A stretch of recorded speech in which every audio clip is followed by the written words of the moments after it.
Hey, patrons, welcome to the post show here for episode 3. Bronze has departed, so it's just us and the crew. We were just talking about, right before we recorded, Blizz. I've never RP'd with someone that's like that aggressive in the sense of, I don't want to say demands, but you were just very upfront. Like you just like called out bullshit as you saw it, and I was like, wow, this is kind of refreshing. Like, this is great. Well, okay, so the type of like that's just like I think my normal self. Yeah. But also the last campaign I played as a villain. So I was told to let the intrusive thoughts win majority of the time. So Sure. when I think it was when Max said something and I immediately go, "Can I slap him?" in all respect, but of course. I had like, no problems with you slapping me. I was just like, well, mechanically, you would have to make a show of it and come back and slap me because I'm behind you. Yeah. I saw Blizz didn't get to utilize it. Maybe hopefully in future episodes when we have you back. Yeah. He's got 10-foot range, Max. He can attack from 10 feet out. Yeah, really? It's like really broken. It's a bugbear trait. Yeah, it's a bugbear trait, and then also with my, I think, scofflaw, I don't have to use the weapons that I have. I could just grab something in the environment and use it as a. He can turn you into a weapon, Max. He can turn other people into weapons. Why didn't we do that? I know. That's why when Bronze is like, yeah, we didn't really do like real combat. I was like, well, we'll save it for later because. We were very excited about that during character creation when Blizz stumbled upon it. It's like, wait, can I just use people as a weapon? It's like, yeah, you can improvise anything as a weapon. That's what the class does. So, yeah, that's a future thing. We can just turn red into a I don't know, a tortoise that Finnick can throw or some shit. It's pretty badass. When he rolled, he also rolled for the other cast and folks that didn't watch the character creation video. He flat rolled an 18, and then also flat rolled a 17 for his stats. So nice. I have to wonder if canonically, when you say intern, you really mean people I throw at my enemies, because everyone around you was like a little guy. So I'm wondering. Yeah, that's true. And they also said to me that I have a lot of potential to be an intern. That's what I'm saying. That is true. You could be an intern. I feel like you had what it takes. Could be. Yeah, it was awesome role playing with like. There's no nuance. There was just like you were very blunt, very in your face, and I've not in terms of like 7 or 8 years of doing D&D shows and whatnot. I haven't really encountered that, so it was awesome to experience that. Yeah, it's good. I thought it was great. A lot of people come into as a guest on a show. They're timid and whatnot. Yeah, exactly. Like they don't want to step on toes and whatever. And it's always that's understandable, but I also totally appreciate and like it when people are just like, "This is my character. This is here." You know what I mean? Exactly that way, like just being blunt and yeah. And the other thing especially, is like, go ahead. Well, then you didn't come across as like an asshole, right? Like it's not like your character was an asshole or you were trying to RP an asshole. You were just, that's your character. They get the job done. They're very direct. They're professional about it, and they move. They do what needs to be done. It also provided a good opportunity, like dynamic wise, to go from your character to my charter butting heads. Like just like, well, I was worried. I thought we were going to PvP for a second there. I thought it was. Well, we almost did with Jesse's character. So. Yeah. I would never. Jesse was going to throw down. Yeah. Pushed an old man turtle down. It's true. It's true. I think PvP would have probably happened if like some serious like damage had been like that. If you just went like, all right, I try to decapitate the turtle. It would have been like, what the fuck? A little more accurate there. That probably would have been the case. And let's talk about your druiding. You said you wanted to talk about the bear form stuff. I love the bear form. I know you were. I don't know, but I hope you weren't like embarrassed or like upset at your play or anything, because I thought the bear was like perfectly in character. Because you just died like the night prior. Yeah, that's what I was saying. Like it makes total sense. You're like, some shit's happening. I ain't going down again. Bear form. Yeah, like in in the game world, it was probably like a few hours ago or something, right? Yeah. Where I like basically almost died. And that's why I asked about because originally she was talking about dark vision, and I wanted to just I wanted to use like just an owl or something like pretty simple that would have dark vision. Yeah.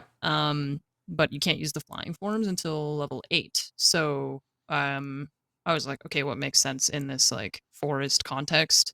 A bear, okay. But then yeah, it did. I mean, I'm not upset about it. I just was like, okay, once she was like, it's a deer, it's like a celestial deer, and it's injured, and I'm just like, okay, now I'm a bear. So I did like. I mean, it, luckily though. it's not. Like it was fun to worked RP out, and because you just walked up on me Yeah. and Blibble, and we're just like, "Are you seeing this I'm shit?" a bear now, Is this which a you've like dream? never seen me do. Yeah. Yeah. Yeah. Um, It's great. But yeah, I mean, then and at least it's not something that I'm like trapped in that form either. Like you can just switch out of it whenever you need to. So then I was still able to help, which is good. Yeah. Yeah. I It's thought like it was. inviting a deer or inviting a bear to a deer party. It was kind of cool. Yeah. Very metal. That was great.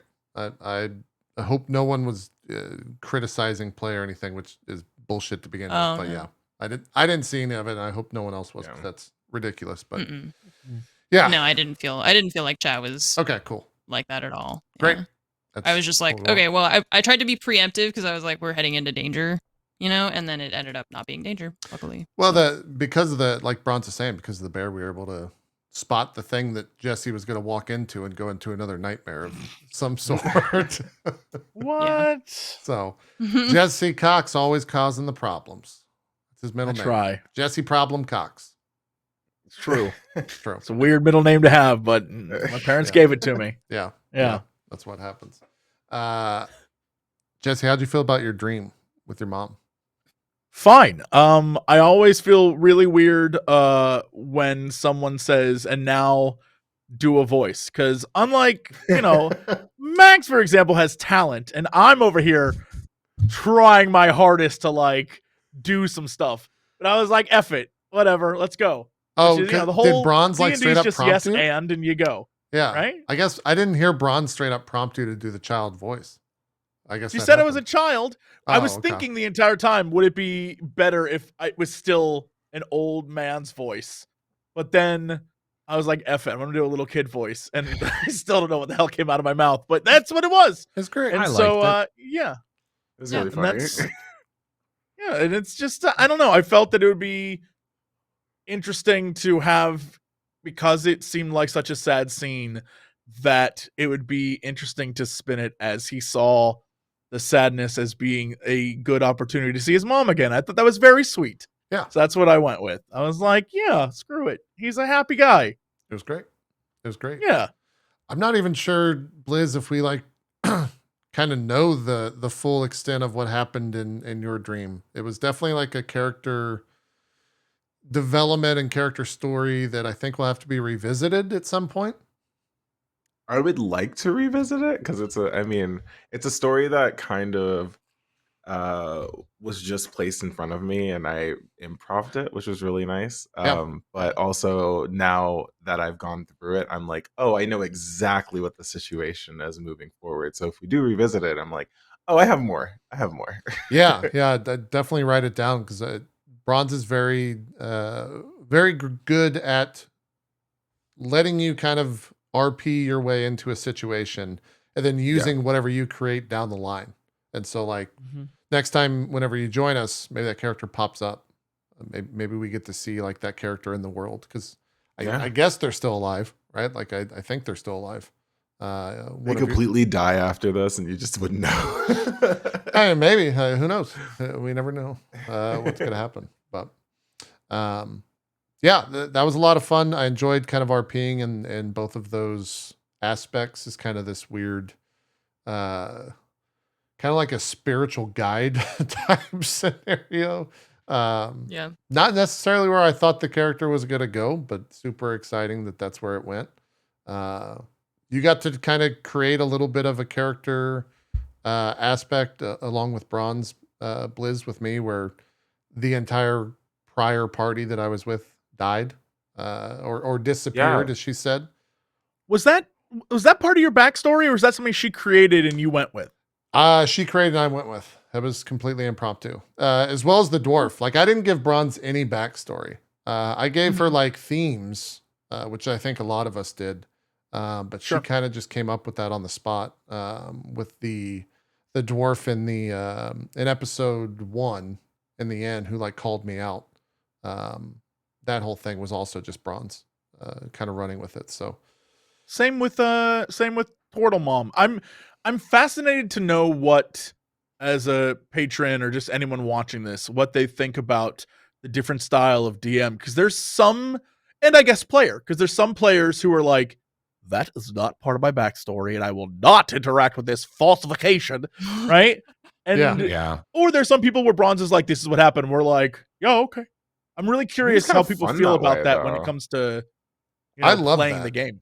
yeah. Yeah. I I love personally the prefer that. you I'm more just- of a yes and. with Yes, that, you which described it as yes D&D in and. general should be. That's great. Yeah. I know a ton of people that have done like online campaigns and they'll write, like 2 or 3 pages of backstory. That's what I'm saying. And I'm like, that's so boring. Cause it's like, I don't want to have to go look at my notes to let you, to inform me of how I would respond to the situation. Let the It puts you in character a respond to the box. situation. And Yeah, that's it. I feel like, yeah.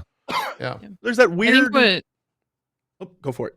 Go ahead. sorry, I was just gonna say I think what separates like someone from being like a good DM versus a bad DM in this context, and what Bronze does is really good, is that she just said that you were with another party that disappeared. She didn't like make decisions for your character, She wasn't like you killed them. Like we Yeah. don't know what happened to them. We just know Yeah. that something happened.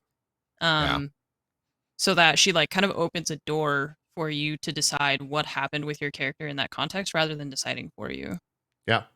That's great. Yeah. That's a good distinction to make. Yeah. Like you're saying, if it was her saying that Jasper made a mistake that caused his mother to die and then gave him that scenario, that'd be something different, because then it's just like making it a thing. Sure. Like, well, yeah, you're the reason why. It's your fault. Right. And it's like, okay, well, but leaving it open ended is best like that. And it played out really well.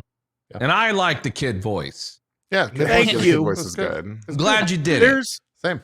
There's a weird thing that you always see discussions online about how there's either DMs who it's like, it's my world, so you're following my rules, or it's DMs who are like, the players create the world and I just sort of guide them through it. But I think Bronze like threads this great needle of we're all going through this together and experiencing it. And I think that's what makes it so much fun, because it's kind of like none of us know where this is going. So this should be a blast. Yeah. Yeah. It's great. Sorry, I'm very distracted because we already have Timothy fan art. Just Cox.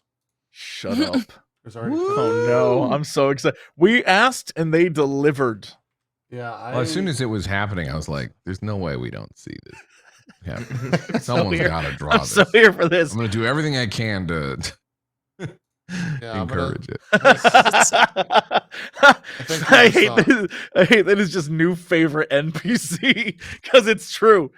Timothy's better than all of us. We'll never be as good as Timothy. Well, I mean, that's the curse of the DM, right? The second you make a squirrel and a character arms it, it becomes the best.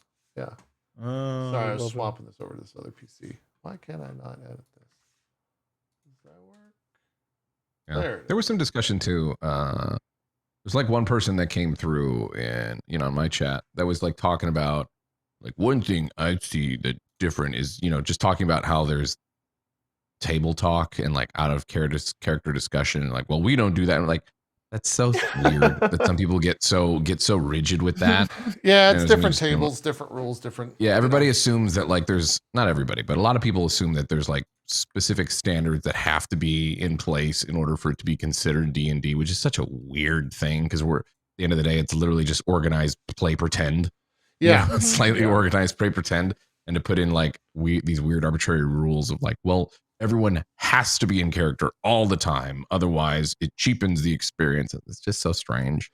Yeah, Mm. it is, and I think we've always, kind of struggled with that in one way or another with kind of how we, because like go back to the start of the episode, shit was crazy. We were, I was out of control. There were so many Mhm. fires right before the show started that I had to put out that like I Yeah. entered into the show in a complete panic.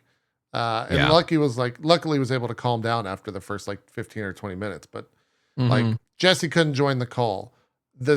All of the sound drivers dropped on the PC as we're like going live.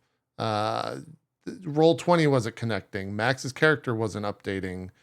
There was just a billion things. And so then to just like completely drop all of that, I would be like a fucking serial killer. Like, to just drop everything that just happened and go straight into the game. It's impossible. And that's the nature of creating a show for D&D in general too. Like, and that's what I mentioned too, is like, not only are we playing D&D, we're also making a show. So whereas like, you know, a traditional, maybe some group of friends would be around a table, you're all locked in, you're all in character, you've all agreed that like, none of that's in place here. And at the end of the day, you're trying to be entertaining. You're trying to have like, so even if there is some table talk and stuff, or you got a joke or you got a quip, like I like the fact that we allow that and encourage that to some extent, right? Obviously, we still want to keep driving the narrative and the story forward, but you want to leave room both for people to yes and grow the story and improv, but also, you know, if you have a question, I don't think there should be a limitation of being like, no, do that in character. You know, because then it makes people afraid to do things and worried that they're going to screw up, especially, you know, with a show like this where you have us right now, guests coming in, new crews that come in, people that are, you know, varying experience levels with D&D and RP. So I've always liked that, the way we do it. Yeah. Well, and I think also, Blizz, from your perspective, I feel like us joking around and everything at the start of the episode probably made it easier for you to like join in. Right. It wasn't, there was nothing for you to pierce in terms of the stature of the show. We were just goofing around and having a good time. So hopefully that was more inviting for you as you know, the new person joining in. And it wasn't, you know, so serious that you were nervous about jumping in. Yeah, because so the previous campaigns I've been a part of, I've been doing like stuff with Gabe James, and a lot of the times we're not serious. Or we'll just like joke around a lot, but you know, still run into some RP. So coming into here, I was like, God, I hope everyone's not like super serious the entire time, because like I will be the person that's not super serious the entire time. So it was kind of nice and refreshing to like see the jokes in the beginning and be like, oh, I know how to enter from there. Yeah, because I've done this before. So yeah, good. That's kind of what we were hoping for, or what I was hoping for. Plus, all of these casts for the show, like there's going to be various new people, and those groups will all have different dynamics. So Very who true. knows what 3 casts from now, you know what I'm talking about? Like, it's gonna be different every time. Yeah. We're just getting me and Bronze are meeting next week to kind of talk about Crew 2 and who's going to be in that, and it's becoming more apparent to me and I've dealt with this in terms of like building shows in the past with, I don't know, 25 or 26 different ensembles that we've done. But it's very important within each crew to have someone that's like willing to move forward and like willing to kind of jump into things. I think with us, all of us kind of do that. Even Blizz as well. Like we all are that person. And so moving forward, it's going to be very important that I think that those groups have that person that propels everything forward in it. Or else it'll be very awkward, right? Like that. Yeah. You have to have that and then person when it comes to like the improv aspect. So it's good information for me to draw upon, I think, moving forward when it comes to casting the different crews. So I think too, some people like that their argument for, you know, wanting to stay rigid in character or whatever, and have these like rule sets in place, is because they're like, well, then things just devolve to being silly the whole time, you know. But that doesn't always have to be the case. I always love not at all. I've been watching a lot of Scrubs lately, and whether you like the show or not with Scrubs, one thing I think they did really well is they go from silly shenanigans and ridiculous scenarios to then on a dime turning, and now we're in an emotional spot and you're actually feeling some shit, which in my experience with D&D is at its best, where you have that yin and yang and that balance where some crazy stuff happens, and maybe we've just armed a squirrel who's going to go stab somebody, and and it's a little bit silly and funny, and then you have a flashback of some sort of, you know, an emotional moment, and there's room for both sides. Well, in that regard, like the highs hit higher and the lows hit lower because you have Absolutely, yeah. contrast, right? Like Mhm. that's that style I think works well within kind of the D&D space. Like I'm always constantly thinking about Anne, who played in a previous campaign with very much people that were jokey, and in said campaign had one of the most like emotional scenes with blades for fans that have watched the show. Had one of the like emotional scenes I've seen in a D&D on the internet, like at a D&D experience. People were like literally crying on the stream as they responded to it. And I think it worked because, you know, the highs were highs and the lows were lows. There was that contrast there. So it's very fun to do that type of stuff. I didn't see any of that chatter, Max, in mine. You were also front paged, I think, at one point with like 14,000 watching. So that probably Yeah. is why. Yeah. Yeah. Mm-hmm. Drawed in a bigger audience for that. So anything else you guys want to bring forward? Blizz, anything you want us to like carry forward with your character? I Or any I mean, notes I you hope want to y'all- slip Bronze for Yeah, things your I character hope will do? y'all, we run into each other again, and that we have crossing targets that we're gonna have the same target that we're gonna have to defeat potentially. Yeah. The next targets though will die. I will. Okay, I you're will gonna bring you're them back gonna then. you're gonna draw some action. Draw some Yeah. okay. No more alive shit anymore. It's all dead. Hey, enough. Blibble was good either way. Libble's ride or There's die no- for sure. Yeah, It was he's the funniest kinda- thing of like, oh, can I just carry them on my back? Cool, I'll just stab them in the leg. All right. Yeah. Just do a little stabbing, put them on the Get it done. Yeah. We got super. you got a boon. You had the presence of mind to ask for a boon from Yeah, you I know, figured I'd throw it the- out there. I didn't know what to expect, but I was Bronze wondering that delivered. too, and then you mentioned it to say I was like, yeah, well, I wonder if we did him a favor. Yeah. This entity, this being, Yeah. a favor. So now we got a little celestial or fey realm stag that Stag we of call forth slumber. with a ribbon. Yeah. We also got a Stag staff of as slumber. well. We got a staff. Yeah, I don't Staff know is some who sort can of use that. staff. Yeah. Yeah. Mhm. Yeah, I don't Yeah, know it's that cool. staff Figure is that out. definitely not for me, so I have no idea who can use it. That was smart to ask Probably for the contents out of the targets. I was like, oh, that's so smart. Okay. Yeah. Play with Max as much as I do. He doesn't forget on the loot. He wants that loot. Mm-mm. And once both I and Blibble realized like it's probably not going to go well, trying to get a cut for the bounty, we're like, well, what can we get? All right, we'll take lot the of shit they money, have yeah. on them. You don't need that. Yeah. Absolutely. So cool. Anything else? Jesse, Ann, Liz? Anything? Nope. All right. In terms of, I don't know if you guys, this is kind of, we don't have to do this here, but I did post times upcoming. I think, Ann, you just responded to it, actually looking at it. Liz, if you're able to join us anytime in January, I think we're going to play on the 4th and the 11th. So if your schedule works out, I'll talk to you after the show and Yeah. see if we can have you back on in crew 1 for that. But Yeah. Max and Jesse, let me know if those days work for you. All right, I'll take a look at them. Cool. And then once we get all that stuff updated, I know there will not be a show on December 28th for patrons. We'll start promoting that probably next week on the 14th. But yeah, Blizz, we hope to get back here. Hope to have you back as soon as possible. It was a blast playing with you. Thank you so much for joining on. And Yeah, it was fun. Thank you so much for having me. yeah, being great to work with. You were I think the first person on the call or second person on the call. Super easy to work with in terms of character creation. It was a blast. Easy to schedule. Calling me out like that. I see how it is. You weren't Jesse Cox, is what I'm saying. You were in the call. That's cool. All right, it's fine. I appreciate it. Look, I fixed my technical difficulties before Jesse. Just It's very true. Fine. Your camera does overheat though. Curse that goddamn Sony.